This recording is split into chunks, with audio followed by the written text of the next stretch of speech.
واليوم نتناول علاقة السيدة الكريمة عائشة رضي الله عنها وأرضاها بالإمام علي كرم الله وجهه. السيدة عائشة بطبيعتها لم تكن شخصية قابلة للفراغ، هي نعم. شخصية متحركة، ولا نظلمها، لأن فعلا إذا وجدت عبقرية الشخص كما يقولون، وثم عبقرية الظروف أو عبقرية البيئة، نعم. فانتظر المعجزة على يد هذا الشخص، ما في نعم. ذلك ريب. فإذا تاريخها لا يسمح بأنها تقاتل من أجل المال، أو تنزل للساحة أو تواجه الخليفة أو تواجه الناس نعم. من أجل المال، ولكن رأت أن العدالة الاجتماعية التي ترك النبي صلى الله عليه وسلم أصحابه عليها بدأت تهتز وتتآكل وتتلاشى في مؤسسة الحكم الإسلامي. المسلمون شكوا في الكوفة إلى السيدة عائشة وطلبوا منها أن تتدخل، وتدخلت فعلا عند سيدنا عثمان، ويعني أغلظت له في القول، ولكن عثمان رضي الله عنه استمع إلى شهادة الحاشية، فالشهادة برأته، فلم يلتفت إلى كلام السيدة عائشة.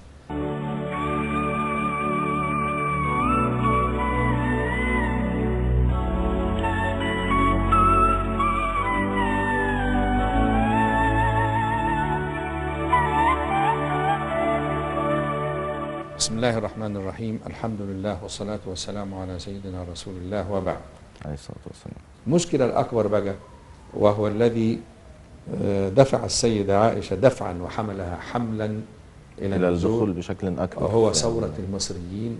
نعم. على سيدنا عثمان، لأن هنا كان عبد الله بن أبي سرح، نعم. وأنصار سيدنا عثمان هنا في مصر، وعاشوا يعني فسادا في مصر، وذهبوا إلى السيدة عائشة وطلبوا منها أن تحدث سيدنا عثمان في أن يعني يوقف هذا الوالي، نعم. ويرده ويعين بدله. وسيدنا عثمان يعني أنكر على السيدة عائشة هذا الكلام، وجمع الناس في المسجد، طبعا بيتها كان نعم. مسجد، وهو يتحدث فيهم. أخرجت قميص رسول الله صلى الله عليه وسلم وقالت: هذا قميص رسول الله صلى الله عليه وسلم لم يبلى، وعثمان قد أبلى سنته. نعم. يعني بدأت فعلا تأخذ موقف معارض. الناس الذين ذهبوا من مصر إلى المدينة، نعم. والصحابة ضغطوا على سيدنا عثمان لكي يعني يقبل وساطة السيدة عائشة، وأن يعفي المصريين، وأن يغير الواقع، وأن يغير الوالي. نعم. لكن يا أخي كانت فتنة عجيبة فعلا. الحاشية عثمان تنبهوا لهذا، ووجدوا أن عثمان سيغير هذا الوالي، قالوا له: قل لهم من تختارون. فاختاروا محمد ابن أبي بكر أخو السيدة عائشة، نعم. مكان عبد الله بن أبي سرح، وأقرهم على هذا الاختيار. وانطلقوا الوفد، يعني رجع نعم. إلى مصر. في الطريق اكتشفوا غلاما معه خطاب موجه أو مختوم بخاتم عثمان، موجه إلى عبد الله بن أبي سرح الوالي، نعم. ويأمره بقتل محمد بن أبي بكر، وبقتل نعم. يعني المرافقين له، السائرين، وأن يبقى في مكانه إلى أن يأتيه أمر آخر. كما يقول العقاد أن حتى الآن لا يعرف من هو كاتب هذه الرسالة. نعم. وإن كان كثير من المؤرخين لا يترددون، لا يشكون في أن مروان بن الحكم اللي هو زوج ابنة سيدنا عثمان هو الذي كتب، لأنه هو الذي يحدث هذه الفتنة. وبالفعل حدثت هذه الفتنة، وقتل محمد بن أبي بكر. نعم. قتلة شنيعة جدا، يعني انتظروا فترة لا يسقونه الماء، نعم. إلى أن يعني كاد يهلك من العطش فقتلوه. ثم كما تروي القصص، والله أنا يعني أتشكك في هذه الروايات، ولكن يعني واضح أن السيدة عائشة حينما نزلت يعني ضد عثمان في هذا الوضع، كانت مدفوعة بهذه الأمور. مثلا أخوها يعني قتل، ووضع في جوف حمار، ووضعوه على النار وأحرق، نعم. ويقال إن قميصه الذي قتل فيه وكان أرسل بدمه إلى المدينة ولبسته نائلة زوجة سيدنا عثمان رضي الله عنه، ورقصت به فرحا في قتل محمد بن أبي بكر، حتى يقال أن بعض نساء المدينة أرسلنا إليها شاة مشوية، نعم. وقالوا لها أن يعني أخاك شوي مثل هذا الشاه. ف يعني يقول الرواة أو يقول المؤرخون أنها لم تأكل شواء بعد ذلك حتى لقيت ربها. نعم.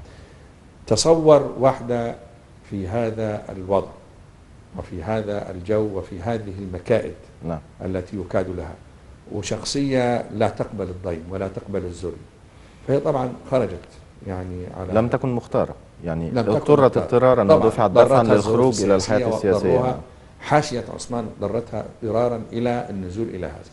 ففعلا هي يعني نزلت ونادت بأن يعني يجب على هذا الخليفة أن يتوقف وأن يتغير، ثم تركت الأمور وذهبت إلى مكة. لما ذهبت إلى مكة يعني حدث أن عثمان قتل. نعم. طبعا الثوار رجعوا تاني من هنا وتصوروا عليه الدار وقتلوا عثمان، ومعروف طبعا في قتل سيدنا عثمان. وسمعت بأن عليا تولى. هناك وجدت نفسها في مكة مع السائرين ضد علي مع عثمان. نعم. وشيئا فشيئا استمالوها إلى أن تكون معهم تطالب بدم عثمان من علي. نعم. هنا المؤرخون بما فيهم العقاد يعني يقولون أن التوفيق أخطأ السيدة عائشة لأنها تقبلت هذا الوضع. نعم. وتقبلته بناء على خلفية سابقة. هذه الخلفية معروفة، وهي نصيحة سيدنا علي كرم الله وجهه في حادثة الإفك حينما نصح النبي صلى الله عليه وسلم، لأن النبي صلى الله عليه وسلم كان نعم. يستشير في الشهر اللي هو قبل أن تنزل براءة السيدة عائشة في القرآن، مضى شهر، فكان النبي صلى الله عليه وسلم يستشير أصحابه، كلهم كانوا يقولون لا نعلم عنها إلا خيرا وأنها وأنها وأنها، إلا سيدنا علي فقال يعني نصحه بأن يتزوج وأن النساء غير وأن يطلقها. نعم. ربما تكون هذه هي طبعاً اللبنة الأولى هي التي تركت أثرا في نفس طبعا السيدة هذه الفاضلة القصة عائشة. أو هذه النصيحة يعني كان تقبلها بالنسبة للسيدة عائشة مستحيل. نعم. وكانت مريرة إلى أبعد الحدود، وشكلت ما يشبه شيئا من مشاعر العداء بينها وبين سيدنا علي. ويعني كما يقول الإمام العقاد أيضا التوفيق خالف سيدنا علي في هذه النصيحة. أولا لأن النبي صلى الله عليه وسلم لو أخذ بنصيحة سيدنا علي كرم الله وجهه لا لحق عار بالمسلمين إلى الأبد. نعم. ولحق عار بالسيدة عائشة وبأسرتها وببيت النبوة أيضا. نعم. بل يعني كان صدق المنافقين، يعني دي شبهة لغط بها المنافقون. نحن نعرف أن مسألة ربما كان صدقها المتشككين. طبعا هي أطلقها المنافقون. نعم. ويعني رعاها المنافقون أيضا. نعم. وده بنص القرآن الكريم. لو أن النبي صلى الله عليه وسلم يعني طلقها فعلا كان سيصدق فرية المنافقين. نعم. ثم أن الإسلام وقواعد الإسلام وفقه الإسلام لا يسمح أبدا بهدم البيوت وهدم الأسر بناء على لغط. طبعا في قواعد معروفة نعم. يصوم بها البيوت ويصوم بها النساء اللاتي هن أقل من السيدة عائشة، فما بالنا بالسيدة عائشة. ثم أن هذا الأمر لو حدث كان سيهز الإسلام، سيهز النبوة، سيجرئ المنافقين. ففعلا كما قال العقاد لم يكن الإمام علي كرم الله وجهه موفقا في هذه النصيحة. على كل حال يعني استمعت إلى نصائح السائرين على علي.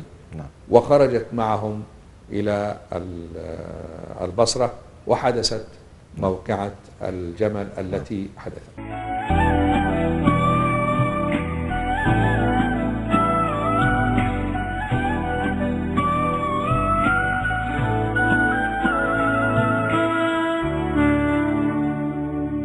فضيلتكم أشرتم إلى أن أهل مصر لجأوا إلى السيدة عائشة وأن أهل مكة لجأوا إلى السيدة عائشة. نعم. لماذا السيدة عائشة دون غيرها؟ لماذا يلجأ المسلمون عموما إلى السيدة عائشة دون غيرها؟ نعم، لأنهم يعرفون أنها هي الوحيدة المؤهلة لمواجهة موقف كهذا.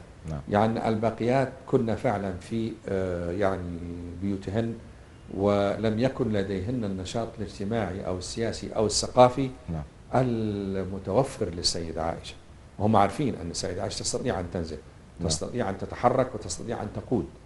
لكن الباقيات طبعا السن كمان كان تقدم. نعم. بالزوجات الباقيات، يعني احنا بنتكلم في مثلا 12 أو 15 سنة بعد وفاة الرسول صلى الله عليه وسلم، وكلهن كنا مسنات.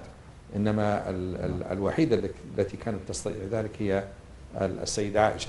السيدة فاطمة عليها السلام طبعا كانت يعني برضو من 12 سنة كانت توفيت، لأنها نعم. توفيت بعد النبي صلى الله عليه وسلم ب6 أشهر.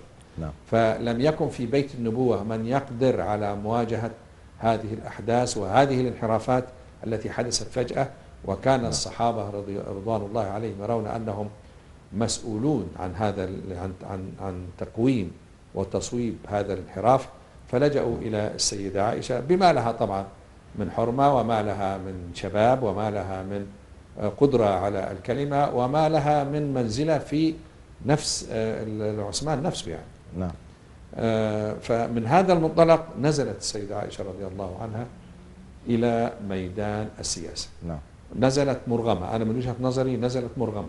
نعم. لأن هذه عندنا 12 سنة قبل ذلك، وكانت تستطيع، يعني كانت في سن 30 مثلا، كانت تستطيع أن تنزل إلى الساحة، وكانت تستطيع أن تقود، وكانت لكنها لم تفكر في ذلك أبدا. كان نشاطها، كان فراغها، ملأت فراغها برسائل علمية وبرسائل تثقيفية وبرسائل اجتماعية. نعم. وفعلا ضبطت المجتمع الإسلامي في ذلك الوقت. لكن لما الأمور انحرفت وبدأ مؤسسة الحكم يعني تصير في أيدي بعض الرجال وبعض النساء، ولدرجة تطاول أو لدرجة المساس بأرزاق ومرتبات ومخصصات أزواج النبي صلى الله عليه وسلم، من يدافع عن هؤلاء الأزواج؟ السيدة عائشة طبعا.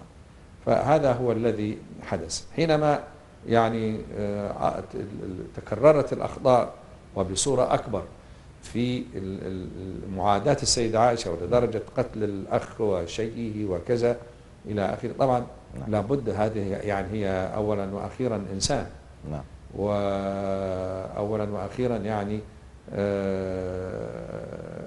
أي شخص وأي حكيم يوضع في مكانها لابد أن يتصرف بأكثر ما تصرف. يعني السيدة عائشة، وخذ لبال حضرتك، رغم أنها ناصبت العداء لسيدنا علي، وأنها خرجت مع الخارجين على علي، ووصلت فعلا إلى البصرة، وكانت على حرب الجمل، إلا أن التاريخ لم يسجل عليها كلمة واحدة نابية في حق سيدنا علي. يعني لم يتطاولوا على بعض الألفاظ على الرغم من خروج المواقف، ولا هي تطاولت عليه. بالعكس، كانت تقول يعني إنه الصوام القوام، وإنه أحب الناس إلى رسول الله صلى الله عليه وسلم. ده يعني حينما سئلت فيه بعد كل الآلام دي.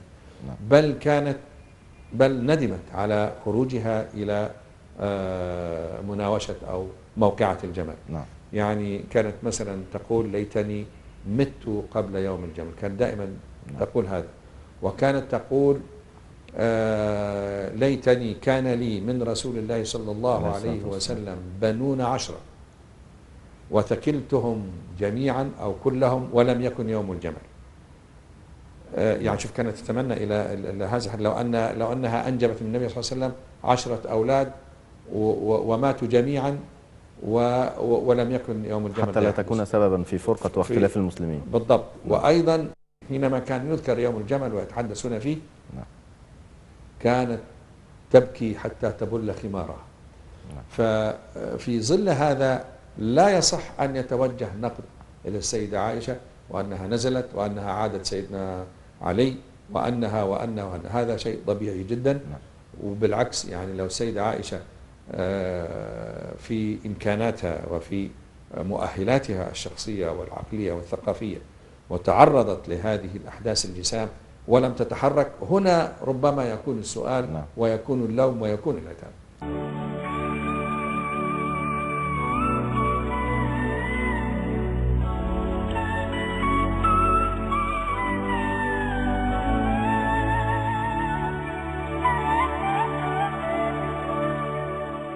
فضيلتكم، وعلى الجانب الآخر يعني كان سيدنا علي كرم الله وجهه يعرف القيمة والهامة العالية للسيدة عائشة، ولذلك حرص عليها كل الحرص أثناء طبعا بعد معركة موقعة الجمل. نعم، وكرمها ويعني زودها، وكان يناديها يا أمه ويا أمي، يعني نعم. لأن أصلا بنص القرآن هي أم سيدنا هي علي. أم المؤمنين. ما نعم. فيش كلام نعم. بنص القرآن، ولا يستطيع أي صحابي أن يعني يفتح فمه بكلمة في السيدة عائشة. نعم.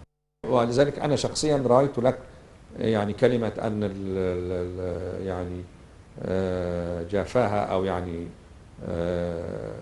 تخطاها أو جانبها الصواب. نعم. أنا أرويها عن العقاد، لأن العقاد كان جريئا أن يقول نعم. جانبها الصواب، وقال عن سيدنا علي جانبه الصواب. نعم. لكن أنا حقيقة أنا يعني لا أستطيع، ليست عندي الجرأة أن أقول هذا. نعم. لأنها أمي أولا وأخيرا بنص القرآن، ومطلوب أن أنا لا تسمع مني كلمة واحدة يعني تكون عقوقا في حقها. ثم سيدنا علي أيضا هو زوج ابنة نبينا صلى الله عليه وسلم. هم جميعا تيجان فوق رؤوسنا وفوق هاماتنا، هم في حبات قلوبنا، هم نور بصيرتنا ونور أبصارنا. ويجب على كل مسلم سواء كان من السنة أو من الشيعة، حتى وإن وجد في نفسه شيئا، ألا يتحدث بشيء. نحن عندنا كثير من الصحابة، طبعا احنا نجد في أنفسنا أمور كثيرة من صحابة وقفوا في وجه سيدنا علي كرم الله وجهه، حتى نذكرهم بأسمائهم بدون مثلا سيدنا وكذا، لكن أبدا لا نتخطى الحدود ولا نجترئ على مقام أصحاب النبي صلى الله عليه وسلم. يعني نحن وعندنا حتى أهل السنة نلعن اليزيد ولا نزيد. يعني حتى الإمام ابن حنبل رضي الله عنه لما سئل عن اليزيد هل تحب اليزيد، قال وهل يحبه مؤمن؟ ده لا يمكن يوجد مؤمن أن يحب اليزيد. لكن لا نتجاوز هذا أبدا. فنريد أن يعني دائما نتقيد بأدب أهل السنة مع صحابة رسول الله صلى الله عليه وسلم، وهو أدب رفيع. يعني حقيقة نحمد لأهل السنة هذا الإحساس وهذا الشعور، وخاصة في اتباع ووجوب الأدب مع زوجات النبي صلى الله عليه وسلم وأمهات المؤمنين، وفي مقدمتهن سيدتنا ومولاتنا السيدة عائشة رضي الله عنها وأرضاها. شكرا لفضيلتكم.